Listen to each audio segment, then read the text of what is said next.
Hello, Brad here, just to say we're super proud that the Friday 5pm podcast is sponsored by the Malt Miller, the UK's best home brew store. We use the Malt Miller for all of our homebrew experiments, as well as tapping them up for advice and binging on their awesome YouTube channel all the time. That's why whenever we release a homebrew video, we put a recipe kit live on the Malt Miller, so you can brew with the exact same amazing ingredients that we did. The same ingredients used by pro brewers.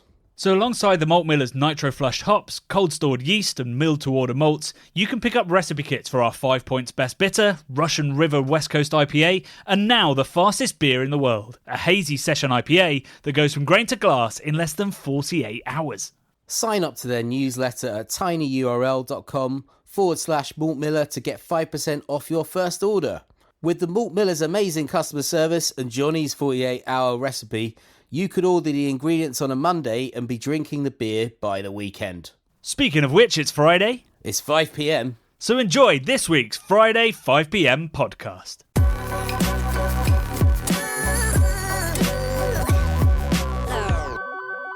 Have you seen the news, Bradley? Have you seen the photo? Is it a Tory kissing someone they shouldn't be? Is it that photo? Again? That seems like an everyday occurrence. I guess you're talking about the horrendous bloodbath of smashed beers that is doing the rounds, right? I am. Somebody in the reply said that this should come with a content warning. I don't know if everyone's seen it. I'll link to it. But somebody, I guess it's maybe a forklift accident? I reckon it's a forklift because that looks like... How is that pallet just sat vertically? That's quite hard to... They've managed to smash everything, but the pallet is totally vertical. The blue pallet in the centre of the shot. I guess the forklift has tilted it. I think the whole forklift went sideways. The whole so out of shot is a forklift on its side. Yeah. And then that slid towards the truck sideways, and it just smashed everywhere, like something out of a Fast and Furious movie. It is full-on disaster movie. I am a crime scene investigator, Johnny, and right. I'm telling you for sure. Actually, do you know what? How have the bottles got underneath the pallet? So, like, in the blue pallet, there are bottles within the pallet. Do you see that? Yeah. It's bizarre, isn't it? It's like, have you ever seen those photos of supposed spontaneous human combustion from, like, back in not what I expected you to say. In the 90s. Spontaneous human combustion? Yeah, back in the 90s, I used to, when I don't know how old I was, like, let's say 15 or something. The X-Files was on TV, and I loved all the kind of, like, weird out there stuff. And I used to get all these sort of books of the unexplained, and they quite often feature photographs of people that are supposedly spontaneously human combusted. And it kind of looked like this. It would be like a seat. Wait, and then do you think this is the mother of all Brett explosions in the bottle? Like one single Orval in the middle of that case of Orval and Chimay exploded in its centres. I didn't... A chain reaction. I didn't explicitly say that, but that is definitely what happened. So it's a chain reaction, like a spontaneous combustion of Chimay and Orval and whatever else is in the mix there. I think it's just Chimay. I'm not that mad about the Chimay because it's the sort of the Chimay Extra, the one that the monks drink. It's not the most exciting or best beer from Chimay, but there's 1, 2, 3, 4, 5, 6, 7, 8, 9 cases at least of Orval with few survivors. What I'm really thinking in this photo is like that's a lot of great beer that's gone to waste. But I'm also thinking I'd really like some of those orange Orval crates because they look beautiful. I'd want to make. If you'd have been hanging about at Hop Duval warehouse, you could have probably nabbed one. I really want to make furniture out of crates. So some of those be nice. Some of the pink Delirium ones would be great. Pink and blue. Blue. They've got some great ones, the Belgians, haven't they? One of my all-time favourite plastic crates, Johnny, is a pink Evian crate. They are very beautiful. I don't know if you've ever seen those. They're pink. They're a very soft... I've never seen a pink Evian very crate. Soft pink. They're very sought after. I've attempted to buy one before. I'm not lying. This is legit purchase I've tried No, to I make. know. I wouldn't doubt you on yeah. such a serious topic as pink plastic crates. Very, very tasteful colour pink, and it has a... But, I mean, if you're trying to, where are you buying that? Like eBay? Because that's been nicked. Trying to, yeah. Yeah, but that's been nicked, you man. Can't That's get grey them. You goods. can't get them in the UK. It seems to be just a Euro thing. So I don't know whether they're maybe they have glass bottles of Evian in fancier countries. I don't know. Yeah, probably countries with return schemes. It would be glass. Yeah. But it has a very nice soft pink, and then a white. Where the Orval is green on that, it's white Evian in a strange font, which looks very nice, very tasteful. But yeah, this is an absolute like a war crime. It's a nightmare. It's like a war crime photo, or Yeah. I've had less scary nightmares. yeah, or like it also reminds you of like a munitions dump, which has exploded, right? So it's like in some army barracks. Have you watched SAS Rogue Heroes? It's fucking cool. It's really cool. It's by the guys that did Peaky Blinders, and it sort of like tells the mostly real life story of the forming of the SAS unit. I'm glad you caveated that. The mostly real life forming of the Special Air Service British Army unit, which was a ragtag bunch of ragamuffins that were just like naughty boys, really, and they did all sorts of naughty stuff. But they would go and blow up munitions dumps and do lots of dirty.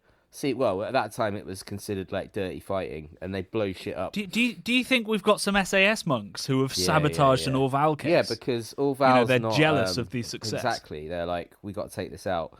They're definitely the monks from a Dan Brown movie, the bad ones. Not the. There's good a blue-eyed monks. monk hidden somewhere in the photo. That's Yeah. That's what's going on for sure. So it's definitely it's either combustion.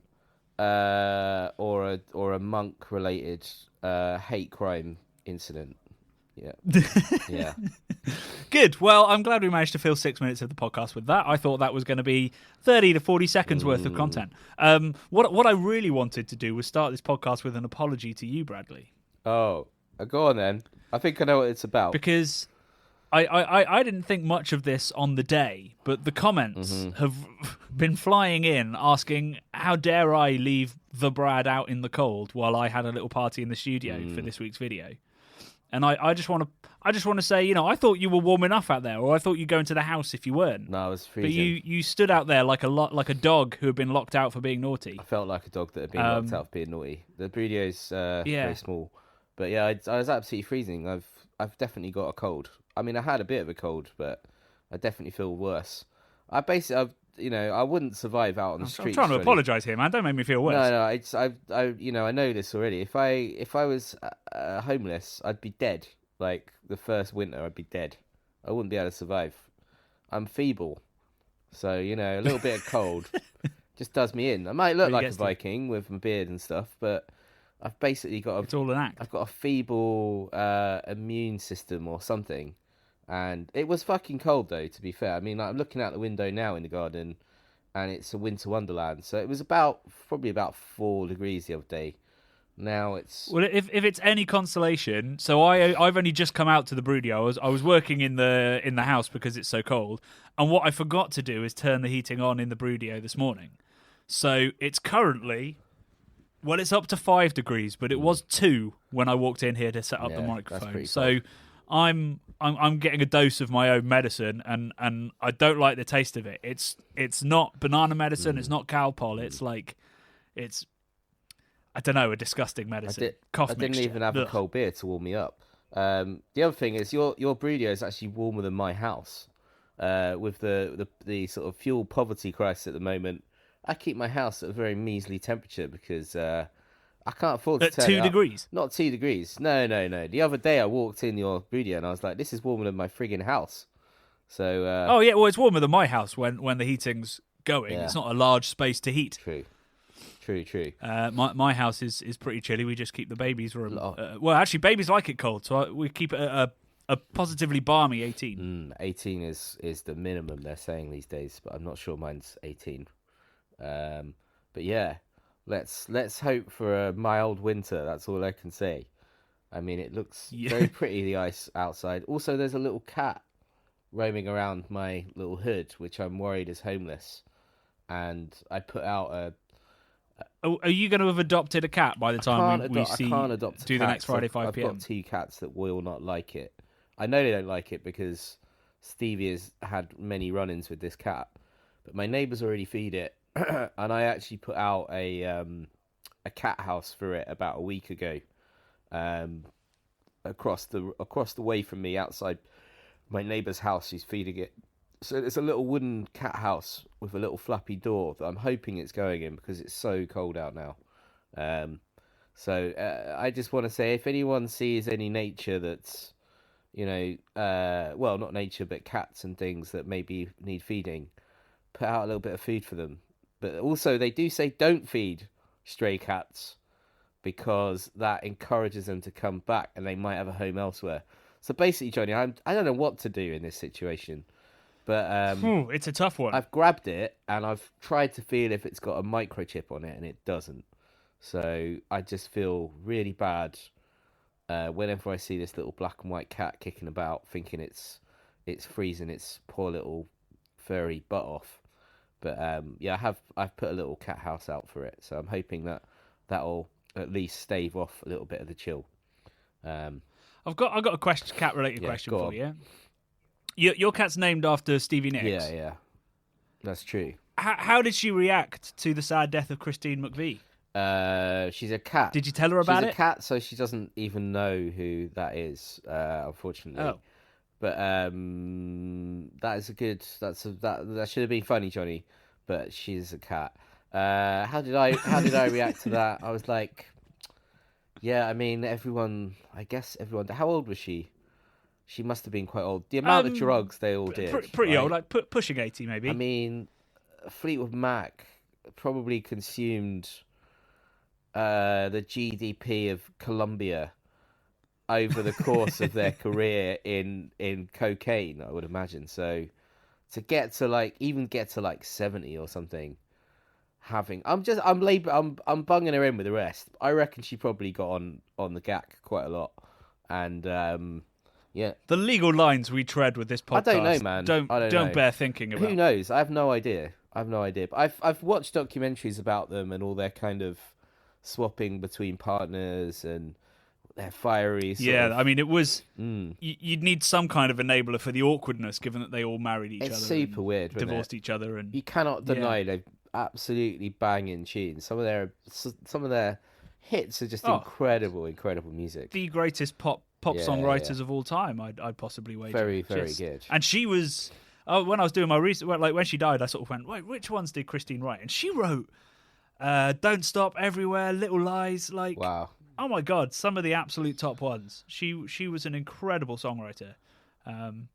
And yeah, very, very sad. We won't slander her anymore. Well, I didn't think I wasn't aiming to allegations. slander. I was aiming to celebrate a rock and roll lifestyle. And a good I mean, you were saying she's done very well to last. I always think that, like some of the rock stars that are still alive, when we've lost some absolute legends that were quite clean living. Well, it's quite remarkable. I'm sure people say the same when either you or me go. Oh God, let's not talk about that. Although actually they might not. I'll probably go to jail because you'll die of exposure, frostbite, complications from frostbite. I hope not. Yeah. Anyway. Yeah, old British rock and rollers never die, right? Apart from, well, I'll tell you what, I was very sad when Lemmy died because I do genuinely love Motorhead and Lemmy. I think he was a legend. And one of my things I wanted to do in life was go to Los Angeles and go and sit in the Rainbow Room next to him and play general knowledge with him. Yeah, the Who Wants to Be a Millionaire machine, which apparently played is that one, every day of his life when he wasn't touring. Go and watch Lemmy, the documentary, if you haven't seen it, people. It's highly entertaining. Yes, the man wore. Shall we? Oh, sorry. Go on. You weren't done. No, I was just going to say the man wore cut-off denim hot pants like no one else. Very, very strange look. But... Do you think he was a never nude, but just never really talked about it? It was just like I mean, Just sort of ploughed maybe on. he was the first never nude. Although I reckon he was Yeah. nude a lot. I reckon he was he was pretty naughty. This was the age of As I said that groupies sentence, I was shit. like, you know what? If ever there's somebody we know wasn't an ever nude. Yeah, he definitely wasn't an ever nude. Right. Go on. Anywho, so let's get back on track. So firstly, before we talk about last week's live show, let's have a quick chat about the live show that's coming in a couple of weeks, the 22nd of December. Oh yeah.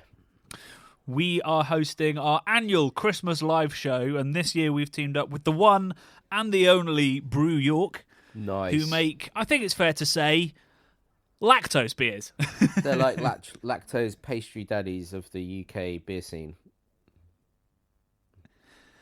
Yeah, so it's gonna be a lot of fun. There's some big, I think, as you put it in the video that we've made to promote it, some flavours going on. We're entering Flavour Town, destination fucked. No, destination drunk. Yeah, it's gonna be pretty boozy. There's some big beers in there. Actually, they're smaller than I thought than I was worried they were going to be. But there is a 12% rum and raisin imperial milk stout in there, Right. so it's going to be quite a wild one. We're going to have lots of options for matching with mince pies and crisps on the night and whatever else. Somebody's already asked: Is the Breville going to be broken out for it? Oof. It's a good question. I mean, are they talking? Did I have a Breville? I think I had a Breville in one video, didn't I? It was actually a George Foreman. Yeah, well, we did it for a Christmas That's live true. show. We made Oh yeah, the turkey we made sandwich or whatever, toasties. yeah. I might get the Breville out. It might just help keep me warm, to be honest. Now I use But, since I've been to California, Johnny, I went into a fancy sort of chef shop, and I bought a toasty making implement that helps raise my toasty game, which is like a weight that you would put on a burger, like a cast iron type weight, except this one is made out of sheet. I think it's stainless steel. I don't know, some kind of steel, and it's been all kind of like laser cut out, and it's got vents in it. Right, it's quite heavy. Put it on top of the bread, weighs it down, helps the process of the cheese melting in and all the rest of it, but it lets the steam escape through the vents. So this is my new. So it's like those old school potato mashers, but stainless steel. Kind of, but it's like real heavy, and it was actually made in Oakland. So I went to Oakland. It was made one of the places I went in a little artisan place. I think it cost me about. Well, bring that out. That sounds like a lot of fun Well, too. I have to cook it. So I've also got a hot plate thing that I use on my hob. So I cook on like a hot plate thing, just a sheet of metal essentially, which I've seasoned. I actually made French toast on it last night, Johnny. First time, I think, Nice. in my adult life that I've ever made French toast, and it was fucking brilliant. Sourdough pan, like a sourdough tin loaf, so like a normal looking slice of bread, and then double cream, milk, egg, cinnamon, bosh, let that soak in on the loaf was like I don't know, 3 or 4 days old, so it was quite dry. It all soaks it all up, then you put it on this flat plate, do its thing. You can see it like bubbling around the edges a little bit. Then I even got cinnamon sugar, bosh some of that on there. Had some special Aldi bacon, smoked with what was it? Winter spices. It said, so it was all like Christmassy spices. Is this your audition to be the new M&S voice? Dude, it was. I tell you what, it was pornographic. How good it was. It was so good. Well, maybe you should cook that up on the live show. Maybe. I'd be up for that.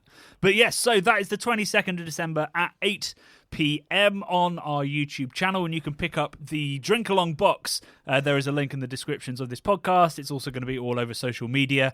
If you're from the States or anywhere else in the world, indeed, pick yourself up some big old like pastry stouts, some IPA, a cold IPA if you can.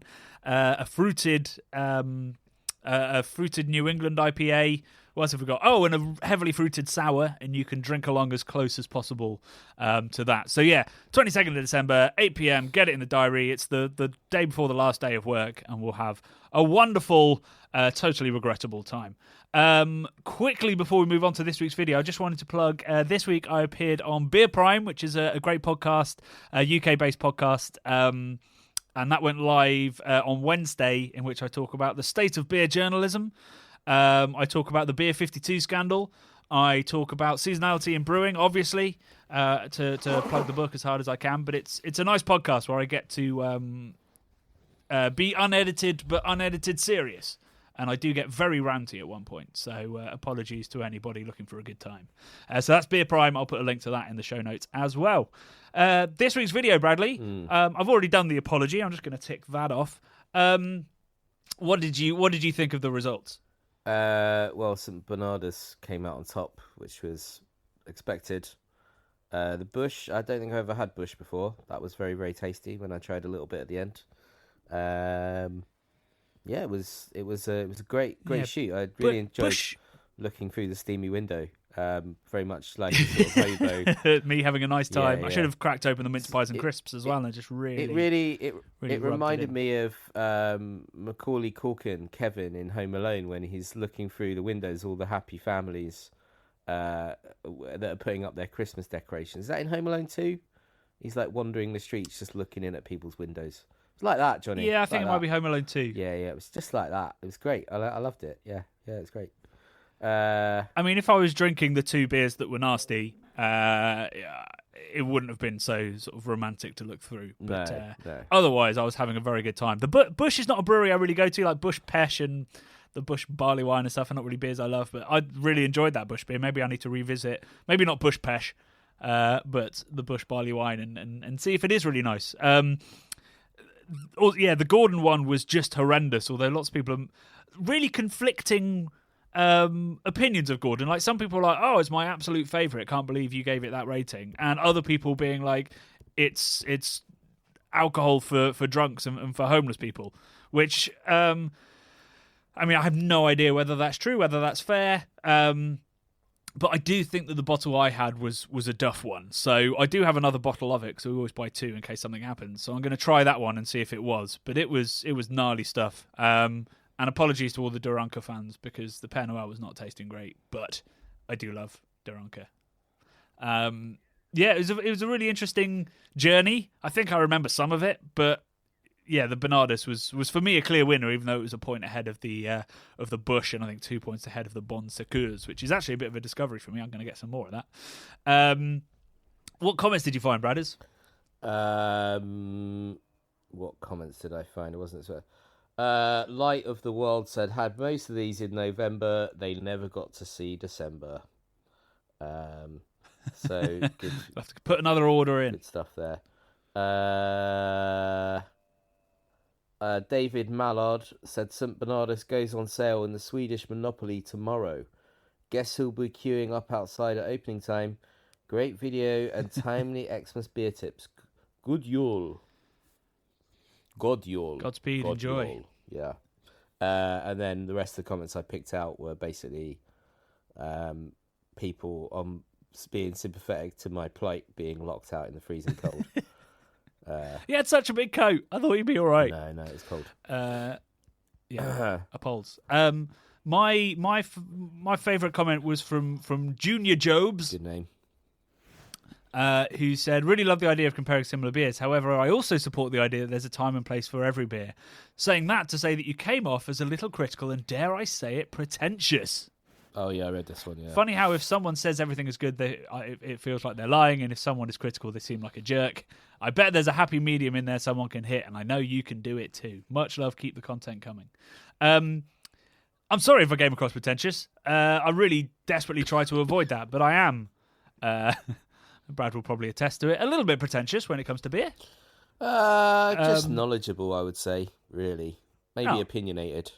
I don't know about, it's a fine line. About pretentious. Yeah.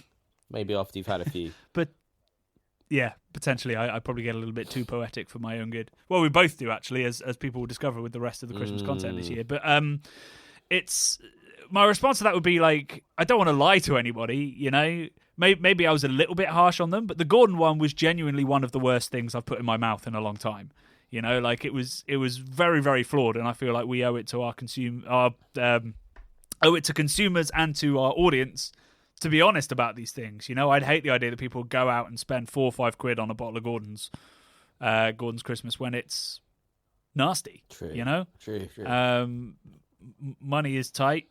People's palates are deserved better, and it just wasn't a very good beer. The Père Noël one, which, I'm kind of amazed that was Père Noël and that I gave it that score, but I think it shows either the value or the issue with these blind taste tests in that. So I had no context for that. I wasn't expecting that because my brain was sort of in Belgian quad/barley wine mode. So to have something extremely dry, earthy, and kind of meaty was a real shock to my palate, and I very much reacted to that and disliked it. And maybe if I'd known it's Père Noël and I'd gone in expecting that big, heavily hopped but continental hopped kind of character that you have in X and Double X and Père Noël, I might have been a bit more sympathetic. But I mean, I've never liked Père Noël. We've had it on the channel a couple of years ago and we both sort of didn't really like it. I just don't think it's anywhere near as balanced as the blonde ones that Duranka make, those big hoppy sort of special pale ales. So yeah, I just don't think it's a very good beer, and that was not a very good example of it either. Here I am doubling down on being pretentious and critical, but I think it's important we're honest, is my point. Nobody clocked something that was in the background, which I thought people might have seen. Yeah, I know. Right? It was so lovingly and no comments, perfectly laid out. Yeah.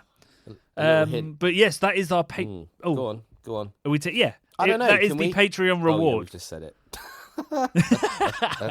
Fair enough. For all of the people that put in £10 or more to our Patreon, that is this year's wonderful gift: a Brad designed tote bag, all natural tote bag, double-sided, screen printed, beautiful, lovingly made. Hopefully, whisking its way out to you very, very soon. Absolutely, yeah. So we'll be posting those out soon to all our Patreons, and obviously the annual patch that goes to £3 and up Patreons. That'll be coming out very, very soon as well, and we'll reveal all that on social and stuff. It's too late to get a tote bag if you join our Patreon, but you probably still can get a batch, I reckon. I think so, yeah. So, unless we have a big run of people, because we obviously have to order a certain amounts when we're placing these orders for merch stuff. And I can't remember how many we had. Maybe like 30 left. I can't remember. 30 spare. Something like that. Alrighty. Well, yeah, you can pick those up if you join our Patreon before we post them out, which will probably be early next week. So get on it, people. There's a link in the show notes as well. That's about all we have time for, really. Next week we've got our annual Christmas video going live. It is chaotic as always. It's slightly disjointed due to Brad having what can only be described as an allergy attack, wasn't it? I don't know what it was, mate. Yeah, I think it might have been being out in the cold for an hour attack while you were filming this video. He's not going to let it go, folks. Yeah, it certainly appeared. I just had a sneezing fit, and my eyes were like on fire. And actually, the eyes maybe the eyes were not as bad as I thought they were, but I couldn't stop sneezing when I went inside the Brudio, so we had to take a minute. I don't think it will affect the video too much, although my face will probably look a bit redder, and my a little bit peaky. My nose was a bit red raw by the end of the session. But yeah, we filmed some other crazy stuff that's coming into your eyeballs over the next couple of weeks, pre-Crimbo. Yeah, quite forcefully into your eyeballs, the final episode of the year. And then, of course, after that, early next year, we have our big in 2023, which is full of excitement, knowledge, and again, lots of beer. And actually, no allergy attacks, so that's good. Yeah. Right, that's what we've got time for this week. Please do join our live show on the 22nd, and all the links to everything we've been talking about this episode are down below and all over our social as well. So massive thanks for listening. We'll see you next week for the next Friday 5 p.m. Love and beer. The Bubble and Friday 5 p.m. podcasts are brought to you by the nerds behind YouTube's craft beer channel. You can watch over 400 mini documentaries at youtube.com/the craft beer channel. And if you love what we do, support us via Patreon and get access to merchandise and our amazing Discord forum, a positive and welcoming space for everyone who loves beer, food, and homebrewing. Love and beer.